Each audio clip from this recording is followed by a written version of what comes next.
So much. And Prithvi గారిని మాట్లాడాల్సిందిగా కోరుకుంటున్నాం. అంతే అండి. విచ్చేసిన పాత్రికేయ మిత్రులందరికీ, సార్ మిడిల్ విచ్చేసిన పాత్రికేయ మిత్రులందరికీ నమస్కారాలండి. హెచ్ఆర్ పిక్చర్స్ వీరధీర శూర, ఇది తెలుగు మనకి మా ప్రసాద్ గారు తీసుకున్నారు, అద్భుతం. ఆయన చెయ్యే గోల్డెన్ హ్యాండ్ అది. సో విక్రమ్ గారి గురించి చెప్పాలంటే, మాకు తాడేపల్లిగూడెంలో ఒక స్కూల్ ఉండేది, అక్కడే చదువుకున్నాం మేము 10th వరకు. John Kennedy memorial school. అక్కడ ఉన్న ఒక టీచరు, ఇంగ్లీష్ టీచరు, కెనడీ అనే వారి పేరు ఉంది, ఒకసారి అడిగి కనుక్కో అన్నారు. Sir original name Kennedy. అంటే ఆ డెడికేషను, ఆ ఇన్స్పిరేషను, ఆ మోటివేషను, ఆయన ఇదే మన ఎర్రగడ్డ దగ్గర థియేటర్లో శ్రీహరి గారు నేను అపరిచితుడు సినిమా 3 సార్లు చూసామండి. 3 సార్లు గోకుల్ థియేటర్.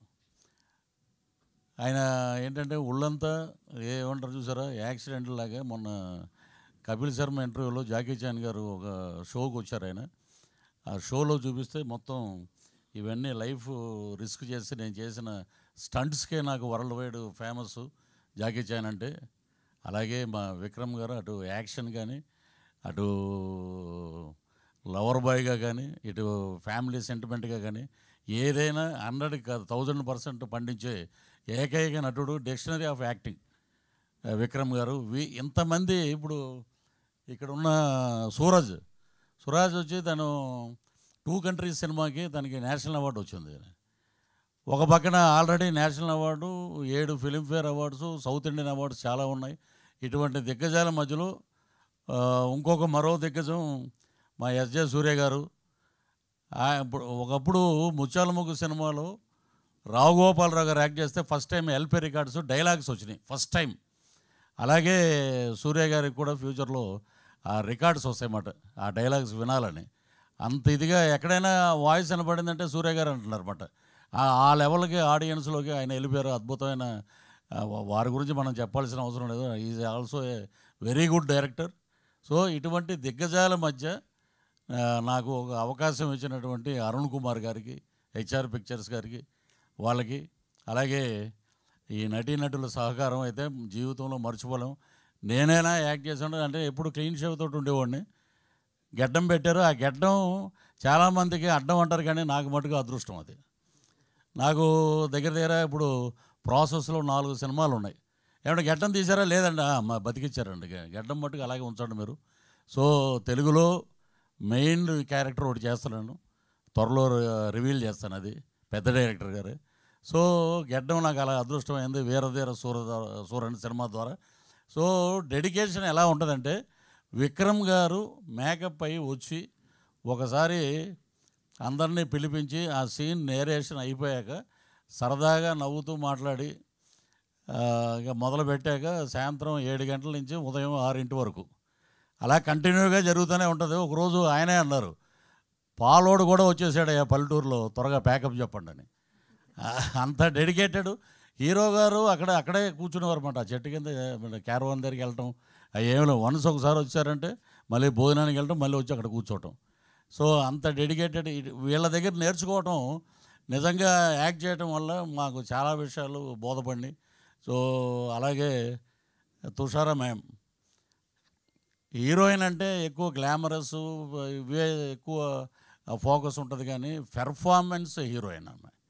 ఆవిడ చేసిన సినిమాలన్నీ చూస్తే నిజంగా ఒక సపరేట్ ఫాలోయింగ్ ఉంది లేడీస్లో ఆమెకి. అలాంటి పెర్ఫార్మెన్స్ క్యారెక్టర్ని అద్భుతంగా, ఇప్పుడు మీరు చూడండి ఈ సినిమాలో ఆల్మోస్ట్ ఆ విలేజ్ ప్యాటర్న్లోనే ఉంటుంది ఆమె. కానీ విడిగా ఆమెను చూస్తే రజనీకాంత్ గారే ఇచ్చారు కాంప్లిమెంట్ ఆమెకి ఆడియో ఫంక్షన్లో. అద్భుతంగా మనకి ఉన్నటువంటి బ్రహ్మాండమైన హీరోయిన్స్లో నేను అనుకోవటం ఏంటంటే, she is another Soundarya for Tamil and Telugu industry. Not only in బైలాంగ్వేజ్, ఈ రెండే కాదు, ఆల్ ఓవర్ ఇండియా స్కోరింగ్ మాట. అంటే నాకు తెలిసిన ఇప్పుడు సావిత్రి గారితో మనం అంత ఓల్డ్లో పోల్చారేంటని అంటారు మళ్ళీ. కాదు, ఆవిడ సౌందర్య గారిలాగా అద్భుతమైన క్యారెక్టర్స్ చేస్తూ ఆమెకంటూ ఒక ఇమేజ్ సంపాదించుకున్నది ఆమె. తుషార్ గారికి, అలాగే మా డిఓపి ఈశ్వర్ గారు అద్భుతమైన టెక్నీషియన్, అలాగే జీవి ప్రకాష్ గారు మ్యూజిక్, అలాగే ఎడిటర్స్ కానీ అక్కడ ఆడియో ఫంక్షన్ జరిగింది. చూస్తే ఒక 10,000 మంది పబ్లిక్ ఎప్పుడు వస్తారా విక్రమ్ గారు, ఎప్పుడు ఈ సినిమా గురించి చెప్తారా, 4 మంచి మాటలు అన్నారు. ఇక అదంతా ఒక ఎత్తు అయితే మా సూర్య గారు హడావుడి పడి ఆయన వెళ్ళిపోయారు. నేను ఆ ఫంక్షన్ అయిపోయాక వస్తూ 1 గంటకి థియేటర్ దగ్గరికి వచ్చాను. లోపల ఆయన డబ్బింగ్ చెప్తున్నారు. అక్కడ ఏడి ఒక ఆయన ఏమన్నాడంటే, సార్ ఆయన డిస్టర్బ్ చేయొద్దండి, మూడ్లో ఉన్నారు, మీకు తెలుగు డబ్బింగ్లో 2 లైన్లు యాడ్ చేసాం, అది మార్నింగ్ వచ్చి మీరు చెప్పి మీరు వెళ్ళిపోండి ఎయిర్పోర్ట్కి అని చెప్పారు. అంత డెడికేషన్ అన్నమాట. వీళ్ళందరినీ చూస్తే మనం ఏం నథింగ్ అండి, మనం వాళ్ళ దగ్గర చూసి నేర్చుకుంటే ఫాలో అవటమే. సో ఇలాంటి అద్భుతమైన సినిమాని మా ప్రసాద్ గారు తీసుకోవటం నిజంగా golden hand, lucky hand, diamond hand అని చెప్పాలి. సో ఇది సూపర్ డూపర్ హిట్ అవుతుంది. అలాగే మా సూర్య గారు పర్సంటేజ్ ఏదో ఉందంటే అది కూడా త్వరగా మా ప్రసాద్ గారే ఇవ్వాలి ఆయనకి ఈ సినిమా చూసి. అన్ని సినిమాల్లో ఒక ఎత్తు. ఇప్పుడు విక్రమ్ గారు అంటే రకరకాల షేడ్స్, ఒక్కో సినిమాలో ఒక్కోలా చేస్తుంటారు. సూర్య గారు ఈ సినిమాలో టీజర్లో చూశారు మీరు, అరుపులు ఏంట్రా అనేది తర్వాత ఇంకో రకంగా ఉంటుంది, అలాగా ఆయన్ని ఆ డైరెక్టర్ గారు అలాగ మలుచుకున్నారు. సో అద్భుతమైన కలయికతోటి వస్తున్న సినిమా మార్చి 27వ తారీఖున ప్రపంచవ్యాప్తంగా రిలీజ్ అవుతుంది. అద్భుతమైన విజయం సాధించాలి. మా టీం అందరికీ మంచి పేరు రావాలి. అలాగే ప్రొడ్యూసర్స్కి, హెచ్ఆర్ పిక్చర్స్కి, మా ప్రసాద్ గారికి డబ్బులు రావాలనే పుష్కలంగా ఆ భగవంతుని, ఆ లక్ష్మీనరసింహస్వామిని మనస్ఫూర్తిగా ప్రార్థిస్తూ thank you very much. Thank you so much. Yes, నిజంగానే హీరోయిన్ అనగానే గ్లామర్ అనుకుంటాం. ఇక్కడ గ్లామర్తో పాటు గ్రామర్ కూడా ఉంది, పర్ఫార్మెన్స్ గ్రామర్ అని చెప్పాలి. సో దుషరా విజయన్ విల్ స్పీక్ నా.